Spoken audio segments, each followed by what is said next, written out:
Hello दोस्तों, exam गुरु channel में आपका स्वागत है। आज हमारी है सीडीपी की प्रैक्टिस सेट। तो हम लोगों ने जितना सीडीपी के बारे में पढ़ा है, अब उसकी हम लोग प्रैक्टिस कर लेते हैं। जो ये क्वेश्चन है, ये सब सीटेट में आए हुए क्वेश्चन है। किस में आए हुए हैं? ये सब सीटेट में आए हुए क्वेश्चन है। ये सारे प्रीवियस ईयर क्वेश्चन बोल सकते हैं इनको आप। तो ये बहुत इंपॉर्टेंट क्वेश्चन है, बार बार ऐसे ही आते हैं, रिपीट होते हैं, थोड़ी सी लैंग्वेज चेंज हो जाती है। तो आपको घबराना बिल्कुल भी नहीं है। चलिए हम लोग शुरू करते हैं। पहला क्वेश्चन देखिए, पहला क्वेश्चन क्या है, बहुत ही अच्छा क्वेश्चन है। प्राथमिक स्तर पर एक शिक्षक में निम्न में से किसे सबसे महत्वपूर्ण विशेषता मानना चाहिए? किसे मानना चाहिए? ये बच्चों ने बहुत गलत किया था और आयोग ने भी इसका आंसर कुछ अलग ही माना था। ये सीटेट में आया हुआ क्वेश्चन है, इसका आंसर कुछ अलग माना था आयोग ने। तो याद रखिएगा, कभी भी ऐसा क्वेश्चन है तो उसमें आंसर याद रखिएगा। चलिए हम लोग ऑप्शन देख लेते हैं एक बार।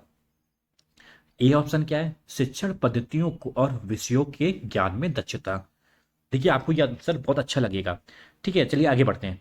बी ऑप्शन क्या है? अति मानक भाषा में पढ़ाने में दक्षता। सी ऑप्शन क्या है? पढ़ाने की उत्सुकता। और डी ऑप्शन क्या है? धैर्य और दृढ़ता। क्या है? धैर्य और दृढ़ता। देखिए, आपको देख रहे होंगे, आपको पहला ऑप्शन बहुत अच्छा लग रहा होगा, इसमें कोई गड़बड़ नहीं है। लेकिन जो आयोग ने माना था ना, वो माना था डी ऑप्शन। क्या माना था? D option. तो ये इसमें क्या होगा? डी ऑप्शन सही होगा। कभी भी अगर ऐसा क्वेश्चन आ जाए तो उसमें डी ऑप्शन लगाइएगा, क्योंकि ए ऑप्शन को आयोग ने गलत माना था। इसको माना था, डी ऑप्शन को सही माना था। अब देखिए क्वेश्चन नंबर 2 में क्या कह रहा है। बच्चों के बौद्धिक विकास की 4 विशिष्ट अवस्थाओं की पहचान की गई। किसने पहचान की थी 4 विशिष्ट अवस्थाओं की? आपको याद होगा, एरिक्सन ने देखिए क्या दिया था ऑप्शन में। एरिक्सन है, पियाजे है, स्किनर है, कोहलबर्ग है। एरिक्सन ने क्या दिया था? एरिक्सन ने दिया था मनोसामाजिक विकास का सिद्धांत। क्या दिया था? मनोसामाजिक विकास का सिद्धांत। पियाजे ने क्या दिया था? संज्ञानात्मक विकास का सिद्धांत। और स्किनर ने क्या दिया था? स्किनर ने दिया था आरएस थ्योरी। और कोहलबर्ग ने क्या दिया था? नैतिक विकास का सिद्धांत। तो देखिए, आपको याद होगा, जो 4 विशिष्ट अवस्था दी थी वो दी थी पियाजे ने। कौन सी? सेंसरी मोटर, प्री ऑपरेशनल, ठीक है, और मूर्त और अमूर्त, ये थी। तो याद होगा आपने, पियाजे ने दी थी 4 अवस्थाएं। तो उसका ऑप्शन क्या हो जाएगा? बिल्कुल सही, ये हो जाएगा पियाजे। चलिए बढ़ते हैं क्वेश्चन नंबर 3 पर। मन का मानचित्रण संबंधित है। ऑप्शन क्या है? साहसिक कार्यों की क्रिया योजना से, मन की क्रियाशीलता पर अनुसंधान से, बोध यानी कि समझ बढ़ाने की तकनीक से। डी ऑप्शन क्या है? मन का चित्र बनाने में। किसमें? मन का चित्र बनाने से। अब बताइए इसका ऑप्शन कौन सा सही होगा? देखिए, जो मन के मानचित्रण है, उसका जो सबसे सटीक ऑप्शन होगा, जो सबसे सही ऑप्शन होगा, जिसको आयोग ने भी सही माना था और हम लोग भी सही मानते हैं, वो होगा बी ऑप्शन। क्या दिया है? मन की क्रियाशीलता पर अनुसंधान से। तो इसका सबसे सटीक आंसर बी ऑप्शन होगा। अब चलिए पढ़ते हैं क्वेश्चन नंबर 4 पर। बच्चों की सीखने की प्रक्रिया में माता पिता को भूमिका निभानी चाहिए। देखिए, अब कैसी भूमिका निभानी चाहिए माता पिता को, ये पूछा गया है। तो देखिए, जो बोला गया है हम लोग के बाल मनोविज्ञान में, उनको आगे आकर उनकी भूमिका निभानी चाहिए, जिसको बोलते हैं अग्रोन्मुखी।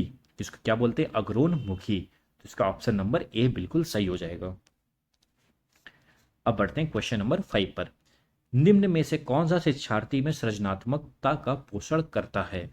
क्या करता है? सृजनात्मकता का पोषण करता है। अब देखिए ऑप्शन देख लेते हैं। ऑप्शन क्या बोल रहे हैं? प्रत्येक विद्यार्थी की अंतर्जात प्रतिभाओं का पोषण करने की अवसर उपलब्ध कराना। बी ऑप्शन क्या है? विद्यालयी जीवन के प्रारंभ में उपलब्धि के लक्ष्यों पर बल देना। सी ऑप्शन क्या है? परीक्षा में अच्छे अंकों के लिए विद्यार्थी की कोचिंग कराना। देखिए, कोचिंग करना तो नहीं होगा, और यहाँ पे देखिए बल देने की बात हो रही है, किसी चीज को फोर्सफुली कराना, तो ये भी नहीं होते हैं आंसर। अब डी ऑप्शन क्या? अच्छा, अच्छा शिक्षा के लिए, अच्छी शिक्षा होगा यहाँ पे। अच्छी शिक्षा के व्यवहारिक मूल्यों के लिए विद्यार्थियों का शिक्षण। देखिए, अब मूल्यों के लिए विद्यार्थियों का शिक्षण की बात हो रही है, ये भी कहीं ना कहीं निगेटिव सेंस में जा रहा है, तो ये भी नहीं होगा। जो इसका सबसे अच्छा आंसर होगा वो होगा ए ऑप्शन। क्या दिया है? प्रत्येक शिक्षार्थी की अंतर्जात प्रतिभाओं का पोषण करने के अवसर उपलब्ध कराना। तो सबसे अच्छा आंसर है इसका ए ऑप्शन। अब चलिए बढ़ते हैं क्वेश्चन नंबर 6 पर। देखिए, फैक्ट पर क्वेश्चन है पूरा।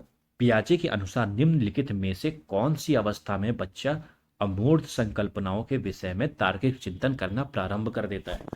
तो देखिए, जब भी अमूर्त चिंतन की बात हो और पियाजे आ जाए, तो हमेशा याद रखिएगा वो कौन सी अवस्था होती है। वो होती है उनकी चौथी अवस्था। और चौथी अवस्था क्या थी? याद है आपको? चौथी अवस्था थी, क्या थी? वो थी औपचारिक संक्रियात्मक अवस्था। क्या थी? जिसको बोलते थे फॉर्मल, फॉर्मल स्टेज इसको बोलते थे। तो ये कौन सी हो जाएगी, ये हो जाएगी औपचारिक संक्रियात्मक अवस्था, यानी कि 12 वर्ष से ऊपर की अवस्था। तो इसका ऑप्शन क्या हो जाएगा, इसका ऑप्शन हो जाएगा ऑप्शन नंबर ए। अब चलिए बढ़ते हैं क्वेश्चन नंबर 7 पर। क्वेश्चन नंबर 7 क्या कह रहा है, सीखने की अंतर्दृष्टि सिद्धांत को किसने दिया था। अब याद होगा अंतर्दृष्टि सिद्धांत किसने दिया था, ये दिया था कोहलर ने। किसने दिया था, कोहलर ने। ठीक है, अब चलिए ऑप्शन देखते हैं। ऑप्शन में एक में क्या है, पावलोव। पावलोव ने क्या दिया था, क्लासिकल कंडीशनिंग दी थी। वाइगॉस्की ने क्या दिया था, वाइगॉस्की ने दिया था सामाजिक विकास का सिद्धांत। जीन पियाजे ने क्या दिया था, संज्ञानात्मक विकास। अब डी ऑप्शन क्या है, गेस्टाल्ट सिद्धांत। अब देखिए यहाँ कोहलर नहीं है, लेकिन आपको याद होगा जो कोहलर थे वो गेस्टाल्टवादी ही थे। गेस्टाल्टवादी सिद्धांत को मानने वाले थे कोहलर। तो इसका ऑप्शन हो जाएगा डी ऑप्शन, गेस्टाल्ट सिद्धांतवादी। इसमें और कौन आते हैं, इसके जनक कौन है गेस्टाल्ट के, इसके जनक है वर्दीमर। और इसमें और कौन कौन से वैज्ञानिक आते हैं, इसमें आते हैं कोफा आते हैं, कोहलर आते हैं, और भी बहुत सारे आते हैं, कल्ट लुईन आते हैं। तो वो किस में आते हैं, गेस्टाल्ट सिद्धांतवादी में। ठीक है, इसका ऑप्शन नंबर डी बिल्कुल सही होगा। अब बढ़ते हैं क्वेश्चन नंबर 8 पर। डिसलेक्सिया किससे संबंधित है, ये तो बच्चा बच्चा जानता है। ठीक है, आपको भी पता होगा डिसलेक्सिया किससे संबंधित है, तो बताइए। तो आपको पता होगा डिसलेक्सिया उनको होता है जिन्हें पढ़ने की समस्याएं होती है, जो पढ़ नहीं पाते हैं सही से। तो इसका ऑप्शन होगा पठन विकार। अब देखिए यहाँ पे दिया है गणितीय विकास ए ऑप्शन में। ये क्या होता है, ये होता है डिसकैलकुलिया। याद करिएगा, डिसकैलकुलिया होता था इसका मतलब, जिसमें गणितीय विकास नहीं होता था, जिसमें गणितीय विकास की अक्षमता होती थी। जो गणनाएं नहीं कर पाता था, कैलकुलेशन नहीं कर पाता था, उसमें क्या होता था, डिसकैलकुलिया। अब क्वेश्चन नंबर 9 पे चलते हैं। निम्न में से कौन सा बच्चे की सामाजिक मनोवैज्ञानिक आवश्यकताओं के साथ संबंध नहीं है। कौन सा संबंधित नहीं है सामाजिक और मनोवैज्ञानिक आवश्यकताओं के साथ। ऑप्शन क्या है, शरीर में अपशिष्ट पदार्थों का नियमित रूप से बाहर निकलना। बी ऑप्शन क्या है, सामाजिक अनुमोदन अथवा सराहना की आवश्यकता। तीसरा क्या है, संवेगात्मक सुरक्षा की आवश्यकता। और डी क्या है, सानिध्य यानी कि संगति की आवश्यकता। अब देखिए ये जो नीचे के 3 ऑप्शन ये कहीं ना कहीं समाज से जुड़े हुए हैं। सामाजिक अनुमोदन लिखा है इसमें, संवेगात्मक सुरक्षा की आवश्यकता लिखा है, संगति की आवश्यकता लिखा है। संगति कैसी होगी वो भी समाज पर डिपेंड करता है। लेकिन जो ये ए ऑप्शन है, इसमें देखिए इसमें कहीं समाज वाली बात नहीं आ रही। जो हमारा जो हम लोग खाते हैं अपशिष्ट पदार्थों के रूप में निकल जाता है, पसीना भी कहीं ना कहीं अपशिष्ट पदार्थ है। तो ये समाज से जुड़ा हुआ तत्व नहीं है, ये हमारे शारीरिक से जुड़ा हुआ तत्व है। तो ये ऑप्शन इसका, इसमें क्या पूछा था, नहीं है। नहीं है पूछा, याद रखिएगा, नहीं है पूछा है। तो इसमें क्या हो जाएगा, ऑप्शन नंबर ए हो जाएगा। तो क्या ऑप्शन नंबर ए होगा, ऑप्शन नंबर हो जाएगा ये सामाजिक मनोवैज्ञानिक आवश्यकताओं से संबंध नहीं रखते हैं। चलिए बढ़ते हैं क्वेश्चन नंबर 10 पर। देखिए क्वेश्चन नंबर 10 क्या कह रहा है, ये भी देख लेते हैं जल्दी से। क्या लिखा है क्वेश्चन नंबर 10 में, वह कौन सा स्थान है जहां बच्चे के संज्ञानात्मक विकास का सबसे बेहतर तरीके से परिभाषित किया जाता है। वह कौन सा स्थान है जहां बच्चे के संज्ञानात्मक विकास को सबसे बेहतर तरीके से परिभाषित किया जा सकता है। तो देखिए ये जब क्वेश्चन आया था तो बहुत बच्चों का गलत हुआ था। यहाँ पे 10 में से 8 बच्चों का तो गलत हुआ ही होगा, क्योंकि तो उस टाइम ये नया क्वेश्चन था। अब देखिए मैं इसका आंसर आपको बताता हूँ, जो इसका सबसे अच्छा आंसर है। अब देखिए यहाँ देखिए संज्ञानात्मक विकास की बात हो रही है, तो कम इसमें आप समझ रहे होंगे बुद्धिमत्ता की बात हो रही है। तो सबसे ज़्यादा बुद्धि का डेवलपमेंट कहाँ पर होता है। तो उसका बुद्धि का डेवलपमेंट होता है, वो होता है स्कूल में और क्लास के इन्वायरमेंट में। तो इसका ऑप्शन नंबर ए बिल्कुल सही होगा, विद्यालय एवं कक्षा पर्यावरण। अब चलिए बढ़ते हैं क्वेश्चन नंबर 11 पर। क्या लिया है, क्या दिया है इसमें, खाली स्थान है को एक अभिप्रेरित शिक्षण का संकेतक माना जाता है। चलिए ऑप्शन देखते हैं। शिक्षक द्वारा दिया गया उपचारात्मक कार्य। देखिए कभी उपचारात्मक कार्य दिया जाता है तो वो कभी अभिप्रेरित नहीं करता है बच्चों को। कक्षा में अधिकतम उपस्थिति, देखिए ये भी कहीं ना कहीं गलत होगा। कक्षा में एकदम खामोश बैठना, ये तो बिल्कुल निगेटिव पॉइंट है। और चौथा पॉइंट क्या है, विद्यार्थियों द्वारा प्रश्न पूछना।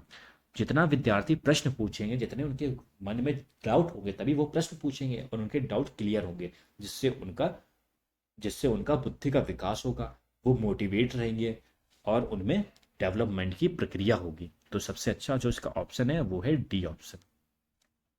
चलिए बढ़ते हैं क्वेश्चन नंबर 12 पर। बच्चे दुनिया के बारे में अपनी समझ का सृजन स्वयं करते हैं, ये कथन किसने दिया था। देखिए जब आपने टॉपिक पढ़ा होगा तो मैंने स्टार भी लगवाया था इस कथन पर। तो बताइए बच्चे दुनिया के बारे में अपनी समझ का सर्जन करते हैं, ये किसने दिया था? तो ये दिया था हमारे जीन पियाजे ने। किसने दिया था? जीन पियाजे ने। इसका आंसर क्या होगा? जीन पियाजे। चलिए बढ़ते क्वेश्चन नंबर 13 पर। क्वेश्चन नंबर 13 क्या कह रहा है? निम्न में से कौन सा बुद्धिमान बच्चे का लक्षण नहीं है? तो कौन सा लक्षण ऐसा है जो बुद्धिमान बच्चे में नहीं होता है? तो 13वें में देखते क्या है ऑप्शन।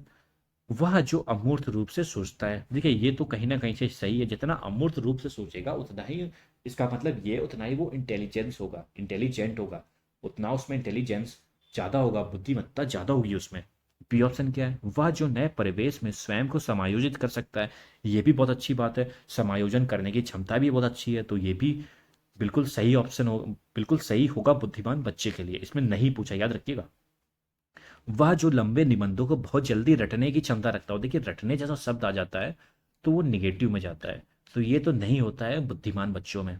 डी में क्या है? वह जो प्रभावपूर्ण एवं उचित तरीके से संप्रेषण करने की क्षमता हो, मतलब बातचीत कर सकता है, उचित तरीके से क्वेश्चन पूछ सकता है, अपने डाउट दूर कर सकता है, तो ये भी कहीं ना कहीं होगा। तो जो नहीं होगा वो रटने वाला होगा, तो सी ऑप्शन इसका सही आंसर हो जाएगा। अब पढ़ते हैं क्वेश्चन नंबर 14 पर। देखिए क्वेश्चन नंबर 14 क्या कह रहा है? कृतिका अक्सर घर में ज़्यादा बात नहीं करती है, लेकिन विद्यालय में वो काफ़ी बात करती है। मतलब घर में शांत बैठी रहती है, विद्यालय में बहुत ज़्यादा बात करती है। यह दर्शाता है कि, अब यह क्या दर्शाता है? ऑप्शन देखते हैं। शिक्षकों की मांग होती है बच्चे विद्यालय में खूब बात करें, उसके विचारों को विद्यालय में मान्यता मिलती है। सी ऑप्शन क्या है? विद्यालय हर समय बच्चों को खूब बात करने का अवसर देता है। यहाँ पे अवसर होगा। कृतिका को अपना घर बिल्कुल पसंद नहीं है। देखिए बच्चे तब अपनी मन की बात बोलते हैं जहां उनके बातों का मान रखा जाए, उनकी बातों को सम्मान दिया जाए, यानी कि उनके विचारों का सम्मान दिया जाए, उनके विचारों को सम्मान दिया जाए, उनके विचारों को मान्यता मिले। तो इसका जो सबसे अच्छा जो ऑप्शन है वो होगा बी ऑप्शन, उसके विचारों को विद्यालय में मान्यता मिलती है। अब चलिए बढ़ते हैं क्वेश्चन नंबर 15 पर। एक शिक्षक को अपने विद्यार्थियों की क्षमताओं को समझने का प्रयास करना चाहिए। निम्नलिखित में से कौन सा क्षेत्र इस उद्देश्य के साथ संबंध है? किसका इस उद्देश्य के साथ संबंध है? बताइए। क्या पूछा है? क्षमताओं को समझने का प्रयास करना चाहिए, समस्या को समझने का प्रयास करना चाहिए। अब देखिए ऑप्शन देखते हैं। सामाजिक दर्शन, देखिए ये तो नहीं होगा, समाज से जुड़ा हुआ है, दर्शन से जुड़ा हुआ है। समझने का प्रयास करना है, देखिए क्षमताओं को समझने की, यानी कि कहीं ना कहीं बुद्धि की बात हो रही है। अब देखिए सी ऑप्शन क्या है? मीडिया मनोविज्ञान, ये भी नहीं होगा। शिक्षा समाज शास्त्र, देखिए ये भी नहीं होगा। समाज और शिक्षा साथ में बोला गया है तो नहीं होगा। जो सबसे अच्छा इसका ऑप्शन है वो है शिक्षा मनोविज्ञान। ठीक है, ये बहुत अच्छा क्वेश्चन है, इसको स्टार बनाइएगा। क्षमताओं को समझने का प्रयास करना, ये किससे संबंधित है? ये है शिक्षा मनोविज्ञान से संबंधित है। और वैसे देखा जाए हमारा टॉपिक भी यही होता है, हमारा यही टॉपिक है, शिक्षा मनोविज्ञान हमारा सब्जेक्ट भी यही है, तो इसका ऑप्शन भी यही होगा। अब क्वेश्चन नंबर 16 देखते हैं। सीखने की प्रक्रिया में, क्या सीखने की प्रक्रिया में, ऑप्शन देख लेते हैं। पिछले सीखे हुए नए अधिगम को, पिछले सीखे हुए नए अधिगम से अलग करती है। देखिए अलग करने की बात हो रही है, मतलब अधिगम का स्थानांतरण ही नहीं हो रहा है, निगेटिव स्थानांतरण हो रहा है, तो ये क्या हो गया? ये तो गलत है।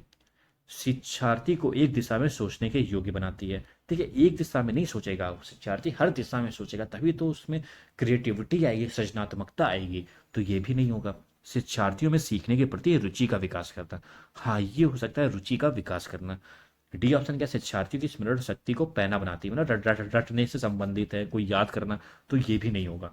तो सबसे अच्छा ऑप्शन है इसका, शिक्षार्थी में सीखने के प्रति रुचि का विकास करती है, तो इसका ऑप्शन नंबर सी बिल्कुल सही हो जाएगा।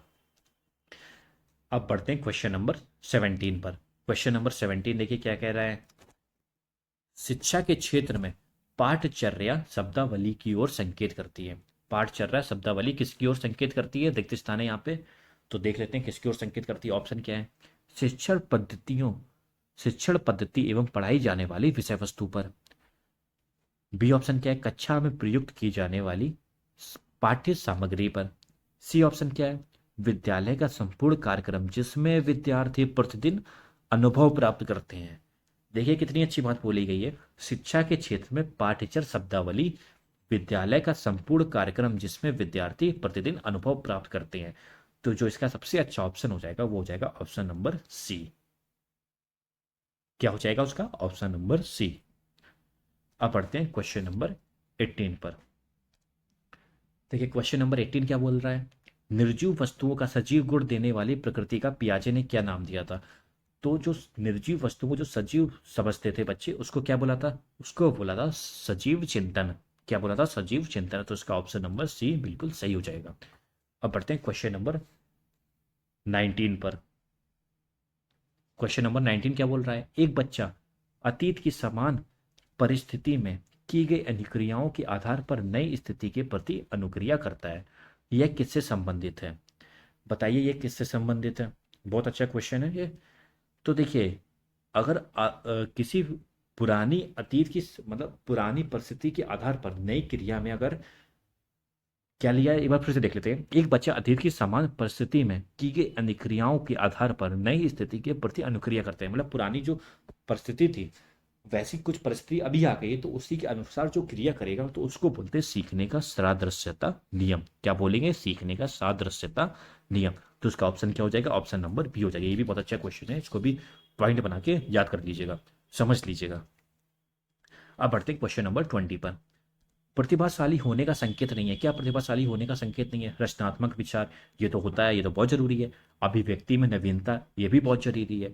डी ऑप्शन क्या है? जिज्ञासा, ये तो बहुत जरूरी है। लेकिन देखिए सी ऑप्शन क्या है? दूसरों के साथ झगड़ना। भैया लड़ाई क्यों करोगे? प्रतिभाशाली हो तुम इतने, तो लड़ाई क्यों करोगे? ये थोड़ी होता है। तो लड़ाई करना तो ये नेगेटिव सेंस में आ जाएगा, तो इसको ये तो बिल्कुल नहीं होना चाहिए प्रतिभाशाली में। इसमें नहीं पूछा है, तो इसका ऑप्शन जो सबसे सही ऑप्शन है इसका नहीं, वो क्या हो जाएगा? C option. ठीक है, तो हमारे यहाँ पे 20 क्वेश्चन पूरे हो गए हैं। तो बताइएगा आपके कितने क्वेश्चन सही हुए हैं। और ये सारे बहुत ही अच्छे क्वेश्चन थे। अगर आपके 15 क्वेश्चन भी सही हुए हैं तो आपको मतलब आपकी तैयारी बहुत अच्छे से चल रही है। तो अगर आपको ये वीडियो पसंद आया हो तो हमारे वीडियो को लाइक करिएगा। अगर आपको इन क्वेश्चन आंसर की पीडीएफ चाहिए तो हमारे टेलीग्राम चैनल पर पड़ी हुई है, वहाँ से आप ज्वाइन करके डाउनलोड कर सकते हैं। और हमारे चैनल को सब्सक्राइब जरूर करिएगा। धन्यवाद।